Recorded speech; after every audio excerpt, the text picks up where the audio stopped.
রান্নাটা করে আজকে হাজবেন্ডের কাছ থেকে প্রশংসাই পেলাম। অনেক মজা হয়েছিল নাকি এই রান্নাটা। আমি রান্না করছি মূলা দিয়ে গরুর মাংস। আসসালামু আলাইকুম, সবাই কেমন আছেন? আশা করছি সবাই ভালো আছেন। রান্নাটা বসিয়ে দিলাম। আমি হাঁড়িতে তেল দিয়ে পেঁয়াজ আর রসুনের পেস্ট দিয়ে দিয়েছি। পেঁয়াজ আর রসুনের পেস্ট দেওয়ার পর দেখলাম আমার ছোট কোটার ধনিয়া গুঁড়ি শেষ হয়ে গিয়েছে। চুলাটা অফ করে এই ধনিয়া গুঁড়িটা নিয়ে নিলাম কোটার মধ্যে। এই জিনিসটা আমার খুব বেশি বিরক্ত লাগে রান্নার মধ্যখানে যদি দেখি কোনো রকমের মশলা বা কোনো কিছু শেষ হয়ে গিয়েছে, তখন খুব বিরক্ত লাগে।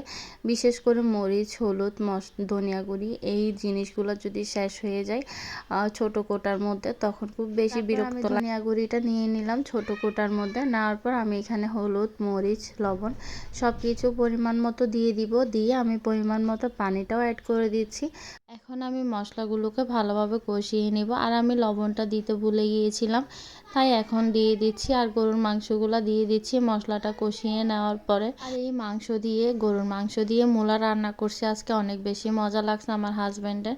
সে বিশেষ করে মূলা পছন্দ করে না তেমন একটা, কিন্তু এই রান্নাটা নাকি তার অনেক মজা লাগছে। আমি তো খুব বেশি খুশি হয়ে গিয়েছি। কোনো একটা কিছু রান্না করলে আসলে কেউ একটু হালকা প্রশংসা করলেই যেন মনটা অনেক বেশি খুশি হয়ে যায়। রান্নাটা মজা হয়েছে এমনটা বললে অনেক বেশি ভালো লাগে এই ধরনের কথাবার্তাগুলো। যদি রান্নার কেউ বদনাম করে তখন খুব বেশি খারাপ লাগে। ইচ্ছা করে তাকে আর কোনো কিছুই রান্না করে খাওয়াবো না।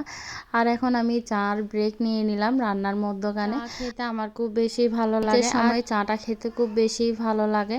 এখন আমি মাংসটা কষিয়ে রান্না করে নিচ্ছি। মুরগির মাংস রান্না করে নিচ্ছি আমার মেয়েদের জন্য।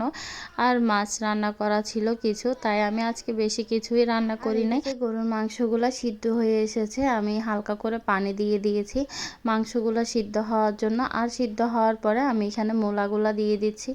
মূলাগুলো আমি আর হলুদ আর লবণের পানি দিয়ে সিদ্ধ করি নাই, এইগুলা এমনি খাওয়া যায় এই মূলাগুলা। আমি এখন গরুর মাংসর সাথে মূলাগুলাকে ভালোভাবে নেড়েচেড়ে কষিয়ে নিব। আর এই তো কষানো হয়ে গিয়েছে। এখন আমি হালকা পরিমাণের পানি দিব। এভাবে কষানো দেখলে আমার খুব বেশি মজা লাগে। যে কোনো রান্না বা গরম গরম ভাতের সাথে এই ধরনের কষানো মাংস দিয়ে ভাত খেতে অনেক বেশি মজা লাগে। আর এই তো এখন আমি অল্প পরিমাণের পানি অ্যাড করে দিয়েছি। এইভাবে হালকা ঝোল দিয়ে রান্না করছি আজকে। মূলাটা অনেক বেশি মজা লাগছে সবার।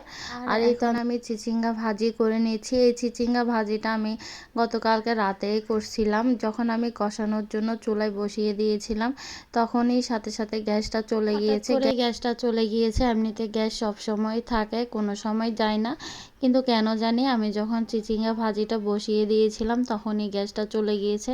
রান্নাটা আর কমপ্লিট করতে পারি নাই, তাই আজকেই করে নিচ্ছি। আমার রান্নাগুলো কমপ্লিট হয়ে গিয়েছে। আমি একটা কেকও বানিয়ে নিয়েছি। ভালো থাকবেন। আজকের মতো এতটুকুই শেয়ার করলাম। আল্লাহ হাফেজ।